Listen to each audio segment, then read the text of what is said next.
apa yang terjadi pada Asabri, juga pada Taspen. Karena kita tahu ada masalah pada Asabri dan ada masalah pada Taspen. Dan ini jelas merugikan, Pak. Sebelum melanjutkan menonton video ini, silakan subscribe channel ini karena setiap bulannya kami akan memberikan bonus pulsa sebesar Rp100.000 untuk satu orang jika channel ini sudah mencapai 100.000 subscribe. Paparan mengenai transformasi proses pembayaran pensiun, Pak. Apakah Bapak yakin dengan transformasi ini mampu mencegah apa yang terjadi pada Asabri, juga pada Taspen? Karena kita tahu ada masalah pada Asabri dan ada masalah pada Taspen. Dan ini jelas merugikan, Pak. Para anggota TNI dan Polri yang sudah iuran sepanjang masa karirnya dan duitnya hilang, Pak. Hanya karena perilaku korup atau perilaku menyimpang dari beberapa orang, Pak. Sejauh mana keyakinan ini, karena saya tidak lihat ini, Pak, arah di sini bisa mampu menjamin itu. Yang kedua untuk Taspen, Pak. Kalau kita lihat paparan dan juga berita-berita di media mainstream, Pak, kita lihat Taspen itu aktif sekali, Pak. Banyak sekali inovasi yang Bapak lakukan, termasuk inovasi layanan tadi, terhadap orang yang sepuh dan seterusnya, jaminan pembayaran klaim 1 jam, dan seterusnya. Sehingga sebenarnya ini layak diapresiasi, Pak. Tadi Bapak mengatakan DNA-nya cuma 2, karena revenue-nya kan captive, dari dipotong langsung dari gaji.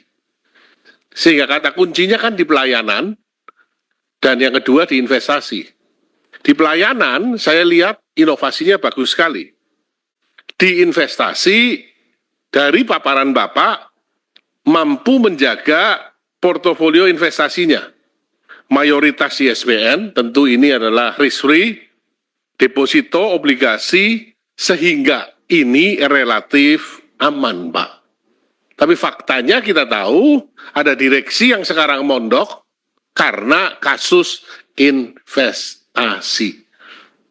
Sehingga ini menjadi catatan, Pak. Berikutnya mengenai tadi, Pak, rasio klaim THT terhadap premi. Ini Bapak tadi mengatakan $1.000, klaimnya 2.570. Ini menarik, Pak, karena kira-kira kan 2,5 kali. Dan ini berjalan dari tahun ke tahun sebelum COVID sampai sekarang, kira-kira angkanya kan 2,5 kali, Pak. Pertanyaan saya, apakah ini memang nature-nya seperti ini, atau ada solusi lain, Pak? Karena lama-lama, kalau seperti ini terus, lama-lama habis, Pak. Apalagi kalau ada gangguan pada return dari investasi, Pak. Ini harus dijaga benar-benar, Pak. Kemudian, dari laporan keuangan Bapak, tadi kita lihat, kenapa tidak ada pendapatan PSL di tahun 2024.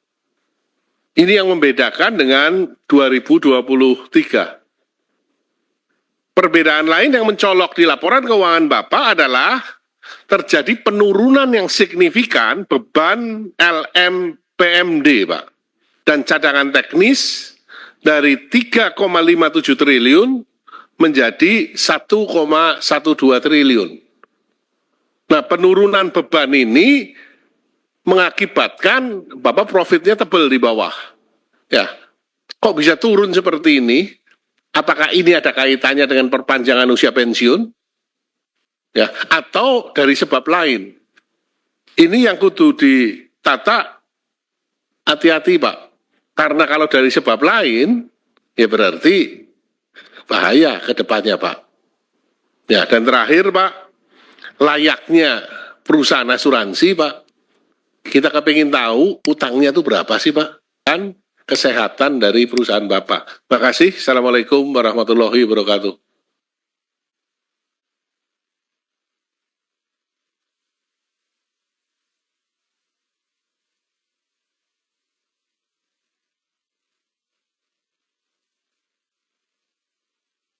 Terima kasih Pak Aris. Maaf Pak. Terima kasih Pak Aris atas pertanyaannya. Silakan dilanjut ke fraksi Partai Gerindra. Silakan Pak Kamrus.